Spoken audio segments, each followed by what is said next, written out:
a major first step for the new Andretti-General Motors team. Ferrari, true to its style, has announced via a very brief press release a multi-year agreement with the Americans to supply power units and gearboxes starting from the 2026 Formula One season. All of this, of course, is contingent on the FIA and Liberty Media officially approving the registration of the 11th team on the starting grid. This news had been circulating for several weeks, ever since it became clear that General Motors would officially enter Formula One on its own, without Andretti. Subsequently, the family of the legendary Italian-American driver was still incorporated into the project, which envisions external engine supply during the initial phase of the team's journey from 2026.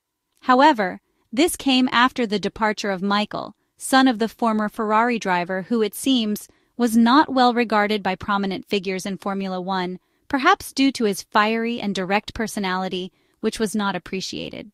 The agreement, according to Ferrari, is multi-year and includes both engine and gearbox, essentially the entire powertrain. It remains to be seen whether Andretti Formula Racing's initial plan to manufacture its own engines starting in 2028 is feasible. For now, Ferrari will provide its power units to the newly formed team for at least 2 seasons, although the exact duration of the collaboration was not specified in the press release, similar to how Ferrari handled the announcement of Lewis Hamilton in February.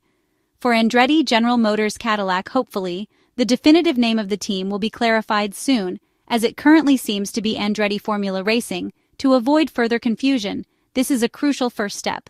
Initially, it had caused hesitation within Formula One's governance, which rejected the application several months ago, likely due to insufficient technical assurances. Ferrari is thus re-entering the scene as a supplier, partnering with a team like Andretti. While it is clear that Andretti is taking its first steps in F1 from the other side of the pit wall, it brings a wealth of racing experience that ensures a high-level partnership.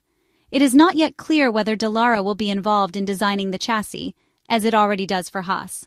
If so, it could simplify matters for Ferrari, despite the vastly different histories the two entities have in the world of motorsport. With the departure of Sauber, a historic partner of Ferrari, the Scuderia risked being left solely with Haas, with whom it has an agreement through 2028. Having beaten the competition from Honda, though we doubt the Japanese are overly concerned, as they remain fully focused on the Aston Martin project, Ferrari can now count on a partner capable of better utilizing its powertrain, certainly more effectively than the Swiss team based in Hinwil has done in recent seasons. It also remains to be seen whether, as with Haas, Andretti will have a technical department in Maranello to work closely with the Scuderia. However, since Andretti plans to handle everything in-house from 2028, this scenario seems unlikely. It is also worth noting that Andretti Formula Racing will need to pay an initial fee of only $450 million to enter F1. Round and round, Mercedes is always there. The three-pointed star team hasn't won a Constructors' Championship since 2021, but it has returned to the top as an engine supplier in 2024.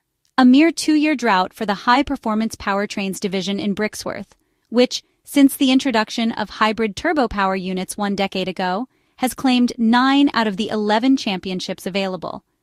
This dominance was interrupted only by Honda, which managed to clinch the 2022 and 2023 titles, the first 2 in the ground effect era, which will last just 1 more year before the next regulatory revolution.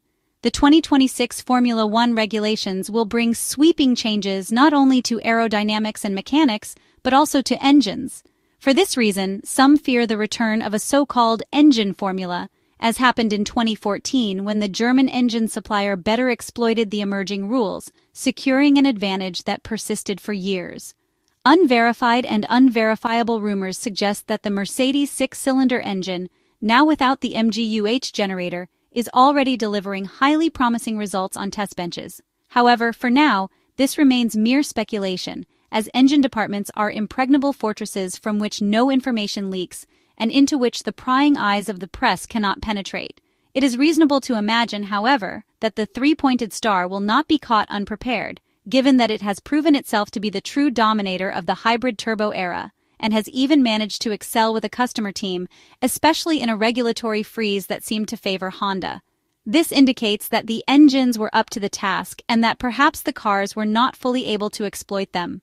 McLaren in 2024 found the right formula and surged ahead to claim the constructors' title. It is no coincidence that Alpine has abandoned its engine program, preferring to invest part of its Viry-Châtillon budget in acquiring a ready-made package that will power the French cars starting in 2026.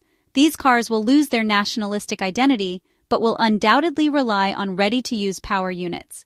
The agreement between the French team and Mercedes puts the Stuttgart-based manufacturer back in a dominant position, as it will continue to supply 4 teams on the grid.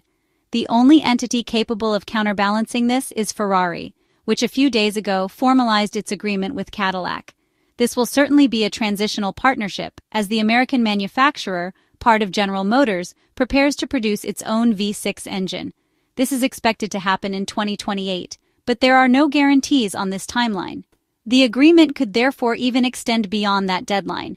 The vagueness surrounding the duration of the partnership suggests it might last until 2030, which is expected to be the final year under the new regulatory framework before another set of changes. Let's take a quick look at the Ferrari-Cadillac partnership and the importance of multi-supply. Supplying more than one team is undoubtedly advantageous for a manufacturer. Economically, it brings in more funds that can be reinvested in development and research. However, the benefits are not purely financial. Working with multiple teams allows for diverse feedback and insights to enhance the competitiveness of the engine transmission package, something Ferrari will provide to its customers in exchange for substantial payments. Recent Formula One history highlights the importance of establishing multiple collaborations. Honda, once it joined the Red Bull ecosystem, spent an entire year working with AlphaTauri, which was literally used as a testbed to bring the Japanese 6-cylinder engines to the level of competitiveness we know today. Red Bull could afford to use its subsidiary team for this purpose, but generally, having multiple teams independently working on the same unit offers undeniable technical advantages. Recent trends, on the other hand, show that operating in isolation is never positive, which is a warning sign for Aston Martin. Renault's experience illustrates this. Once it lost McLaren, it became increasingly entangled, eventually waving the white flag and shutting down its Formula One engine division. Alpine alone was not sufficient to provide adequate technical feedback or to cover the significant expenses required to maintain an engine department. The Maranello team will therefore benefit from this new collaboration, having clearly understood the advantages of aligning with a new partner, both technically and financially. But there is another crucial aspect to this type of agreement: the political dimension. In Formula One, this aspect is never marginal. Having an additional ally at the tables where the rules of the game are defined is always a significant strategic advantage. In the rule-making process, which is basically how the foundational texts of F1 are created, it is beneficial to have extra support in order to exert more effective pressure, whether to promote one's own ideas or to counter those of others. Since its entry into Formula One, Mercedes has sought and established strategic alliances that have often allowed it to impose its corporate agenda. With the agreement with Cadillac, a major manufacturer, Ferrari secures considerable political weight, which could prove invaluable in a sport fought on the track, in design departments, but above all in the halls of power where regulatory boundaries are set. For this reason, the agreement with General Motors represents a partnership of great importance for Ferrari, which has decided to step up by leveraging every available tool in order to reclaim dominance in a category it has not won in for far too long.